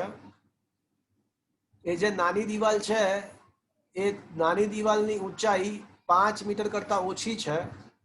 એ ઊંચાઈ કેટલી આપી છે એ નથી આપ્યું, પણ ત્યાંથી કટ ટુ કટ પસાર થાય છે. જો કટ ટુ કટ સહેજ ઓછી ઊંચી ધરાવતી બીજી દિવાલને 1/√2 સેકન્ડ બાદ અથડાતા સહેજ અટકી જાય છે, બચી જાય છે. તો એ દિવાલનું સમક્ષિતિજ અંતર કેટલું? તો હવે આ જે દિવાલ છે એનું સમક્ષિતિજ અંતર કેટલું છે એવો ક્વેશ્ચન છે. અને હા, અહીંથી પસાર થતી વખતે એનો જે સમય છે એ 1/√2 સેકન્ડ છે અને આ સમય કઈ શૂન્યથી ગણવાનું. આ સમય પ્રારંભિક સમયથી ગણવાનો, એટલે શૂન્ય સમયથી ગણવાનો. બસ તો મિત્રો આવડે ને. સમક્ષિતિજ દિશામાં તો કેવી ગતિ છે?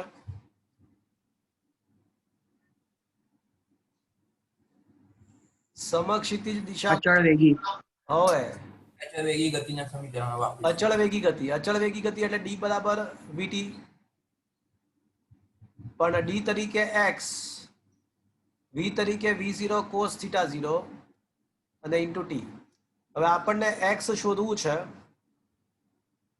v0 આપણને ખબર પડી ગઈ કે 15 છે, θ0 રકમમાં આપ્યું છે કે 45 ડિગ્રી, cos 45 એટલે 1/√2 અને સમય આપણને કીધું છે કે 1/√2 જ લો. તો હવે એ દિવાલ કેટલા અંતરે હશે?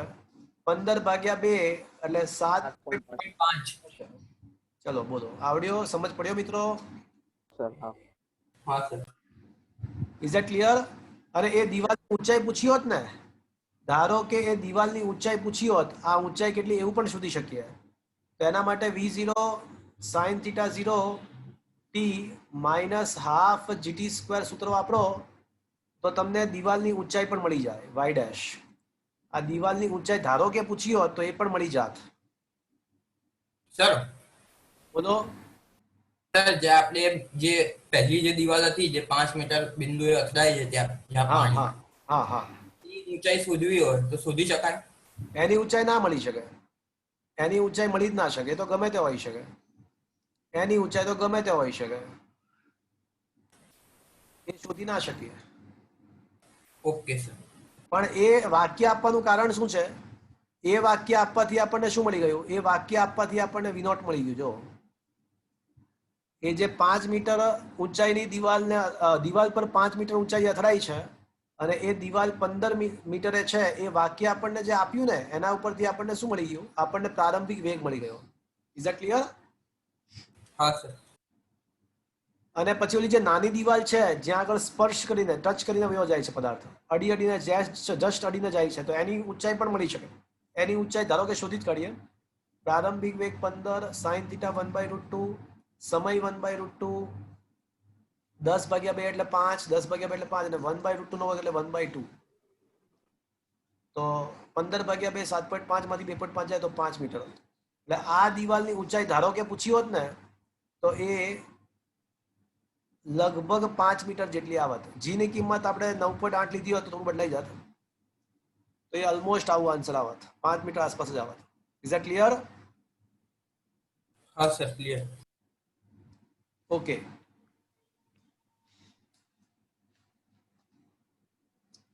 ચલો હવે પૂછો. 164. અપ ટુ બીજા સવાલ બાકી છે. શું કહો છો? તો 58 માં હજુ 3 અને 4 સવાલ બાકી છે. હા, તો ત્રીજો ક્વેશ્ચન શું છે? એક્સ વર્સિસ ટી નો આલેખ. તો આવડી જાય ને તમને? બોલો, એક્સ વર્સિસ ટી નો આલેખ શું આવશે? પહેલો જ આવે.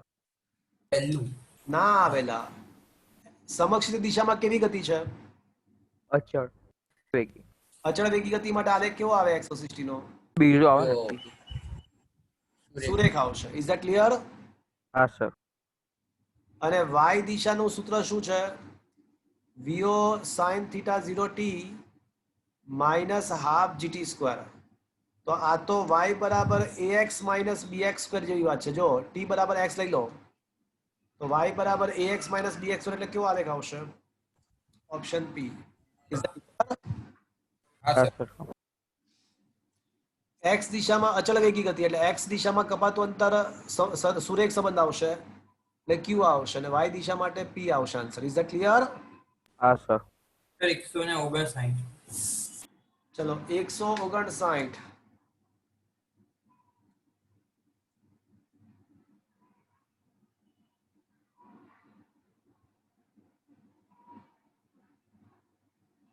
કમ ટુ ધ ક્વેશ્ચન નંબર 159. શું મિત્રો તમારા મોબાઈલમાં 159 મો ક્વેશ્ચન દેખાઈ રહ્યો છે તમને? હા સર. ઓકે. તો સરેરાશ બળ શોધવાનું છે એક સંપૂર્ણ ચક્ર પતે ત્યારે. તો મિત્રો સીધી સી બાત है, જો મિત્રો મારી વાત સાંભળજો.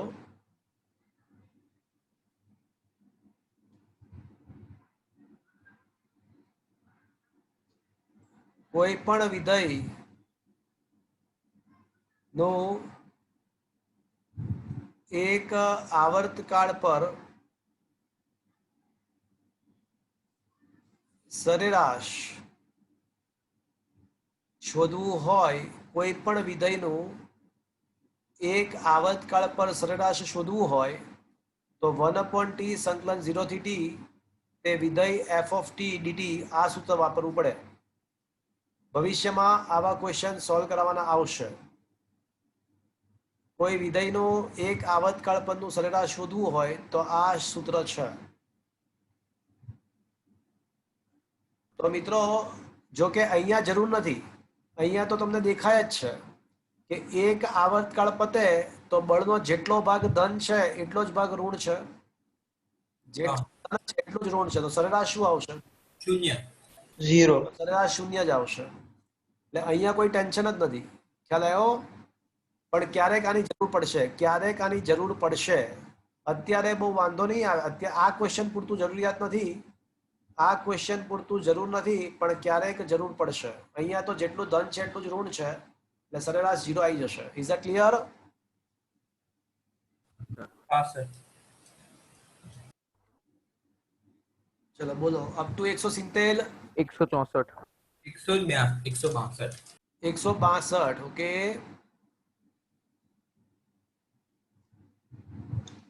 ચલો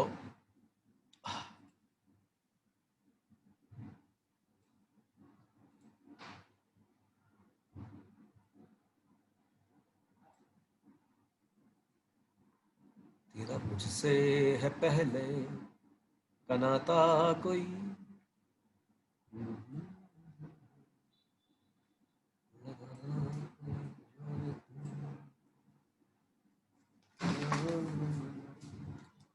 મિત્રો આપણને ખબર છે કે સરેરાશ વેગ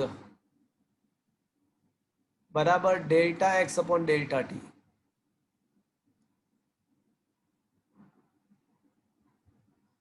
તો વી વર્સિસ ટી ના આલેખનું ક્ષેત્રફળ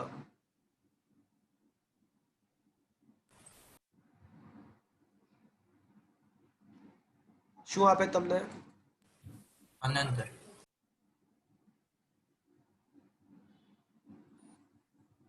સ્થાનાંતર. હા કે ના? હા સર. પ્રવેગ બરાબર વેગનો ફેરફાર ભાગ્યા સમય. તો પ્રવેગ વર્સિસ સમય વડે ઘેરાતું ક્ષેત્રફળ. વેગનો ફેરફાર. પરફેક્ટ.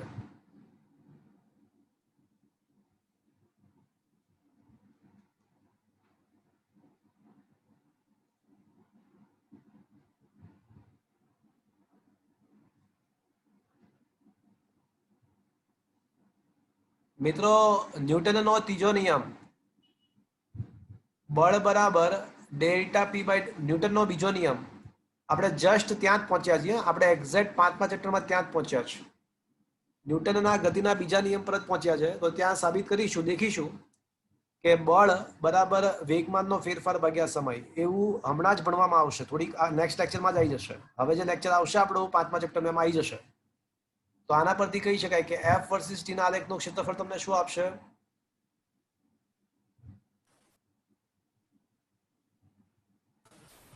વેગમાન.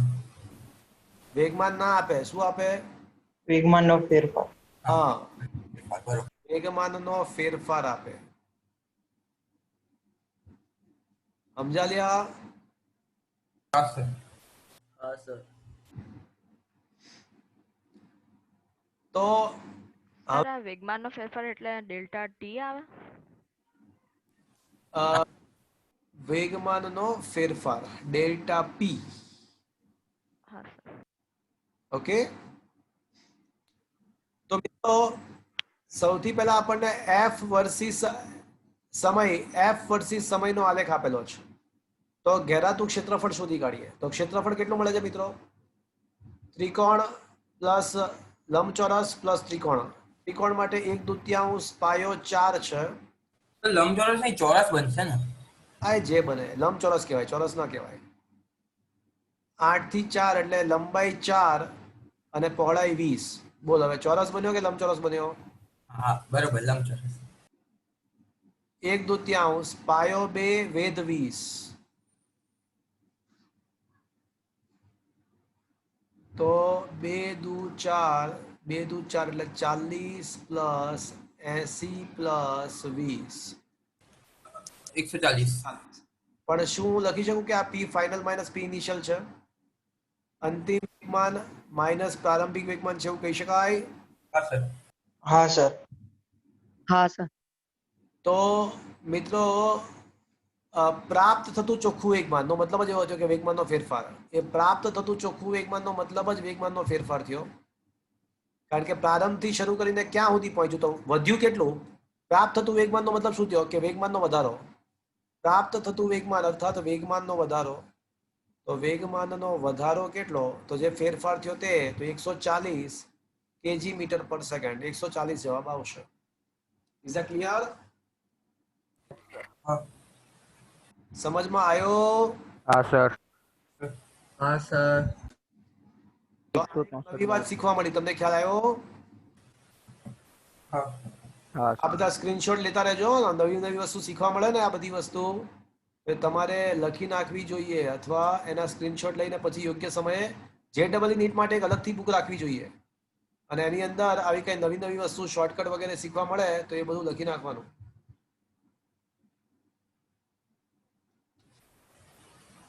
ચલો સર 165. 164. તો 2 કિલોગ્રામ દળનો એક કણ સુરેખ માર્ગે ગતિ કરે છે, ગતિ માટે સ્થાન વર્સિસ સમયનો આલેખ આપ્યો છે, તો 6 સેકન્ડે બળના આઘાતનું મૂલ્ય 6 સેકન્ડે બળનો આઘાત. ખરેખર આ ભૂલથી 5મા ચેપ્ટરના ક્વેશ્ચન અહીંયા આવી ગયા છે, પણ વાંધો નહીં, પતાવી દઈએ. સ્ટાર્ટ કર્યું જ છે તો પૂરું કરીએ. ચલો, બળનો આઘાત બોલો, યાદ કરો. સેકન્ડ ચેપ્ટરમાં આવી ગયું બળનો આઘાત. 5મા ચેપ્ટરમાં ફરીવાર આવવાનું જ છે, પણ સેકન્ડ ચેપ્ટરમાં બળનો આઘાત આવી ગયો છે. બોલો, કોને કહેવાય? બળ ગુણ્યા સમય. બળ ગુણ્યા સમય. હા, બળ અને ગુણ્યા સમયગાળાનો ગુણાકાર. તો મિત્રો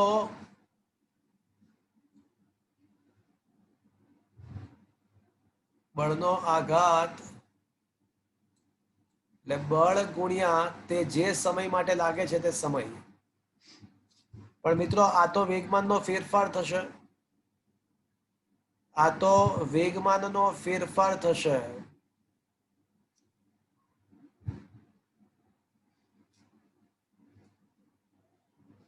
શું કામ? કારણ કે ન્યૂટનનો ગતિનો બીજો નિયમ એવું કહે છે કે F બરાબર delta P by delta T. તેથી સાબિત થાય છે કે F ઇન્ટુ ડેલ્ટા ટી તો શું થઈ જાય? ડેલ્ટા પી થઈ જાય. તો મિત્રો ડેલ્ટા પી એટલે P2 માઇનસ P1 એટલે MV2 minus MV1, MV2 minus MV1, M common તો MV2 minus M common V2 minus V1. આ સમજ પડી મિત્રો? હા સર. તો V1 બરાબર શું? તો 6 સેકન્ડ પહેલાનો વેગ. અને V2 બરાબર શું? તો 6 સેકન્ડ બાદનો વેગ. કારણ કે આપણે એક્ઝેક્ટલી કયા સમયે બળનો આઘાત પૂછ્યો છે આપણને? તો 6ઠ્ઠી સેકન્ડનો. 6ઠ્ઠી સેકન્ડનો બળનો આઘાત પૂછ્યો છે, એટલે 6 સેકન્ડ પહેલાનો વેગ, 6 સેકન્ડ બાદનો વેગ. ચલો, 6 સેકન્ડ પહેલાનો વેગ કેટલો છે? તો સ્થાનનો ફેરફાર ભાગ્યા સમય.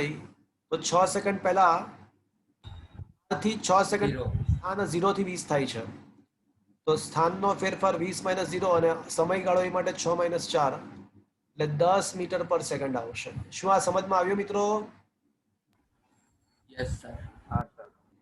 અને V2 બરાબર શું આવશે? વળી પાછું delta x upon delta T.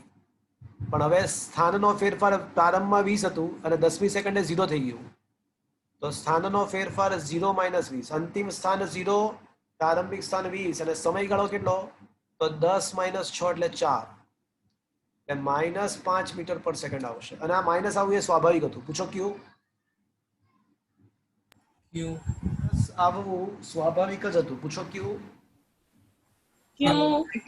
રેખા કારણ કે ચડતી રેખા છે કે ઉતરતી રેખા છે? ચડતી રેખા છે.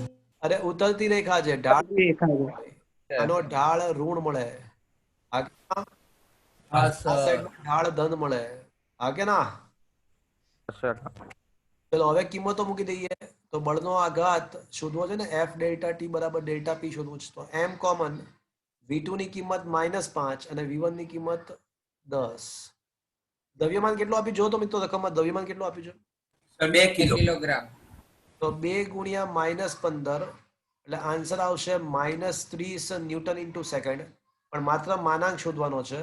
બળના આઘાતનું મૂલ્ય પૂછ્યું હોય તો 30 ન્યૂટન ઇન્ટુ સેકન્ડ.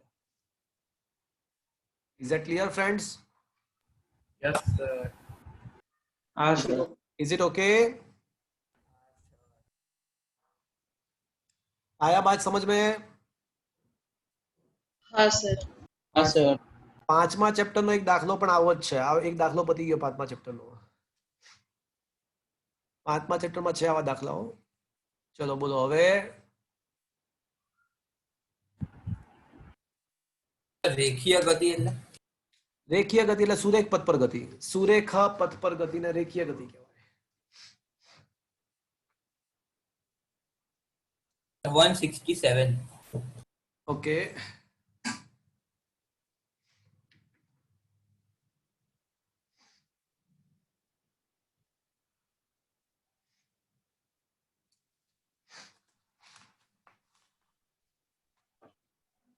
મિત્રો તમને ચેપ્ટર નંબર 14 ની અંદર આવશે કે સ્પ્રિંગનો બળ અચળાંક તેની લંબાઈના વ્યસ્ત પ્રમાણમાં છે. સ્પ્રિંગનો બળ અચળાંક લંબાઈના વ્યસ્ત પ્રમાણમાં, એટલે લંબાઈ વધતી જાય તો સ્પ્રિંગનો બળ અચળાંક ઘટતો જાય. ઘટતો જાય. પણ આલેખ સુરેખા ના બને હો. આલેખ સુરેખ તો ક્યારે કહેવાય જ્યારે y બરાબર mx પ્લસ c નું પાલન થાય. y બરાબર mx પ્લસ c નું પાલન થાય એટલે ચલો મને એમ કહો કે આ ચાર ઓપ્શન માંથી લંબાઈ સાથે ઘટતો જતો એવો ઓપ્શન કયો છે? Option D. C અને D એટલે જવાબ D. C અને D. C તો અને C D. હવે c લખો કે d લખો? ડી. D. હવે ડી. આ તો રેખા છે, સી ઓપ્શન તો રેખા છે અને રેખા માટે તો શું હોય? y બરાબર mx પ્લસ c હોય પણ ઢાળ નેગેટિવ હોય. એટલે આવું કઈ હોય ને y ચલે છે માઇનસ એક્સ, y ચલે છે એટલે y ચલે છે માઇનસ એક્સ હોય ને તો આવું થાય. પણ આમાં તો y ચલે છે 1/x છે. જો અહીંયા તો એટલે ઓપ્શન નંબર ડી આવશે. ઇઝ ધેટ ક્લિયર મિત્રો? હા સર. અને આ y ચલે છે 1/x ને છે ને અતિવલય કહેવાય. કદાચ લખાયું હતું લાસ્ટ એક વખત લખાયું હતું બધું. આને અતિવલય કહેવાય. બધા આલેખ બધા શીખવાડ્યા હતા એક દિવસ મેં. હા કે ના? હા સર. હા સર. અતિવલય કોને કહેવાય, વર્તુળ કોને કહેવાય, બધું શીખવાડ્યું હતું. બરાબર છે? Okay sir. ચલો અપ ટુ 170. સર એના પછીનો. ક્વેશ્ચન નંબર સર આવા કોઈ દાખલા આવે તો એમાં કોઈ પણ જેમ કે આપેલું હોય સૂત્ર તો એમાં કિંમત મૂકીને દાખલો ગણી શકાય? શું કહો છો? મતલબ કોઈ સૂત્ર આપેલું હોય અને સૂત્રમાં બીજું એના પરથી બીજું સૂત્ર સાબિત કરવાનું હોય તો કોઈ કિંમત મૂકીને દાખલો કરીને સોલ્વ કરી શકાય? શું બોલો? મને તો એ જ નહીં ખબર પડતી તમે શું કહેવા માંગો છો. શું કહેવા માંગો છો તમે? એટલે સર જેમ કે કોઈ સૂત્ર સાબિત કરવાનું છે હા તો એ બંને વચ્ચે ગુણોત્તર પહેલા દાખલો ગણવાનો કોઈ પણ રીતે, મતલબ કોઈ પણ કિંમત લઈને દાખલો ગણવાનો અને પછી એમાં ગુણોત્તર શોધવાનો હોય તો કિંમત મૂકીને થઈ શકે? મને તમે શું કહેવા માંગો છો ને એ જ ખબર નહીં પડતી. એટલે કોઈ ક્વેશ્ચન છે તો હું તમને કહું તો મને ખ્યાલ આવે તમે શું કહેવા માંગો છો. કોઈ ક્વેશ્ચન છે? ના સર કોઈ ક્વેશ્ચન નથી, પણ આવી રીતે ખાલી નોર્મલ કોઈ પણ દાખલો આપેલો હોય અને એમાં ગુણોત્તર શોધવાનો કીધો હોય. આમાં ક્યાં ગુણોત્તર પણ કીધું છે? આમાં નહીં પણ બીજા કોઈ દાખલામાં. એટલે જે પ્રમાણે ક્વેશ્ચન આપ્યો એ પ્રમાણે સોલ્વ કરવાનો હોય. તો હવે જે પ્રમાણે આપ્યું એ રીતે સોલ્વ કરવાનું હોય. મને ક્વેશ્ચન આપતું શું કહેવા માંગે એ ખબર નહીં પડતી મને એકચ્યુઅલી. કોઈ ક્વેશ્ચન એવો હોય તો મને બતાવજો. બરાબર? હા ઓકે સર.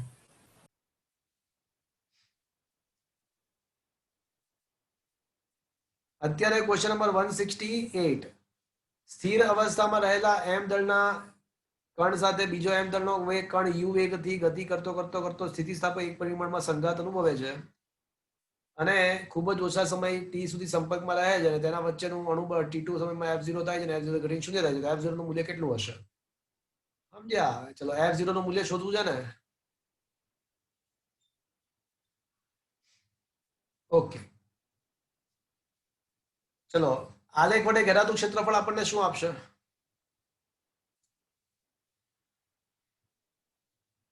ઘેરાતું ક્ષેત્રફળ શું આપશે? f વર્સિસ t નો આલેખ છે તો શું આપશે બોલો? બળનો આઘાત. વેગમાનનો ફેરફાર. હા કે ના? હા એટલે એ જ ને સર બળનો હા એટલે આઘાત. બળનો આઘાત પણ કહેવાય. ચાલે. બળનો આઘાત પણ કહેવાય. ચાલે. એટલે વેગમાનનો ફેરફાર આપણને આપશે. સાચી વાત છે. તો મિત્રો અહીંયા આગળ ક્ષેત્રફળ બરાબર વેગમાનનો ફેરફાર. ક્ષેત્રફળ કેટલું? 1/2 પાયો તરીકે t છે અને વેગ તરીકે f0 છે. હા કે ના? જુઓ તો. હા સર. હા. અને આ થશે p final minus p initial. હવે રકમમાં એવું આપ્યું છે કે પ્રારંભિક એટલે આમાં p initial minus p final કે p ફાઇનલ માઇનસ ઇનિશિયલ એટલે અંતિમ વેગ 0 છે અને પ્રારંભિક વેગ u છે એટલે માનાંક લઈ લઈએ આપણે. અચ્છા p initial minus p final લઈ લઈએ તો mu માઇનસ 0 તો 1/2 tf0 is equals two mu. તો f0 ના સૂત્રનો કરતા બનાવો તો શું આવે?